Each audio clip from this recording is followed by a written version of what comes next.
राजभवनाऐवजी अमावास्येला पूजा अर्चा करण्यासाठी शेतात गेले. पुण्यातून ठाकरेंचा टोला. आढाव यांचं उपोषण सुटलं. गेल्या 3 दिवसांपासून सुरू असलेलं समाजसेवक बाबा आढाव यांचं उपोषण आज अखेर मागे घेण्यात आले. उपमुख्यमंत्री अजित पवार यांनी भेट घेऊन बाबा आढाव यांना उपोषण मागे घेण्याची विनंती केली होती. त्यानंतर शिवसेना उद्धव बाळासाहेब ठाकरे, पक्षप्रमुख उद्धव ठाकरे आणि शरद पवारांच्या राष्ट्रवादी काँग्रेसच्या जयंत पाटील यांनी त्यांची भेट घेतली आणि यावेळी सर्वांनी उपोषण मागे घेण्याची विनंती केली. त्यानुसार बाबा आढाव यांनी आपलं उपोषण सोडलं आहे, पण त्यांचं आंदोलन सुरूच राहणार असल्याचं त्यांनी सांगितलं आहे.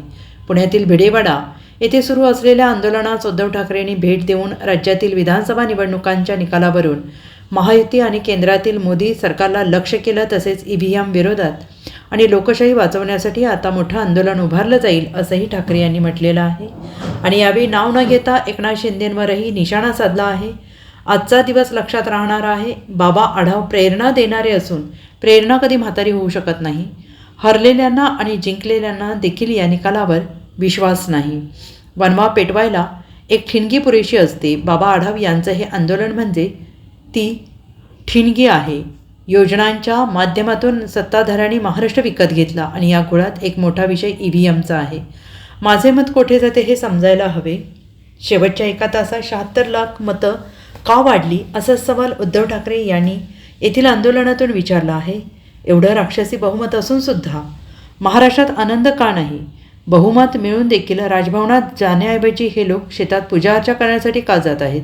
अमावास्येला पूजा अर्चा करण्यासाठी गेले, यावरून त्यांची मानसिकता दिसून येते असं नाव न घेता काळजीवाहू मुख्यमंत्री एकनाथ शिंदे यांनाही त्यांनी टोला मारला आहे.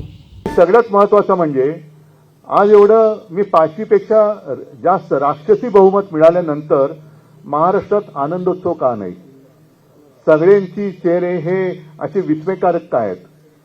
एवढं राक्षसी बहुमत मिळाल्यानंतर सुद्धा काही जणांना शेतात पूजा अर्चा करायला जावं का लागतंय?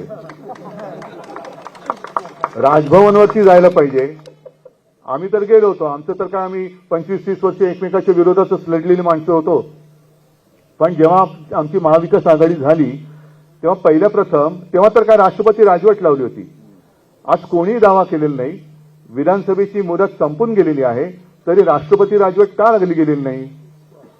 ह्या सगळ्या प्रश्नाचं उत्तर कोणाकडेच नाहीये. आणि एवढं बहुमत मिळाल्यानंतर सुद्धा राजभवनावरती जायच्याऐवजी लोक शेतात का जातात? अमावस्येचा मुहूर्त का घेतात? अजूनही दावा का केला जात नाही? हा महत्वाचा प्रश्न. Bureau report SBN Marathi, Mumbai.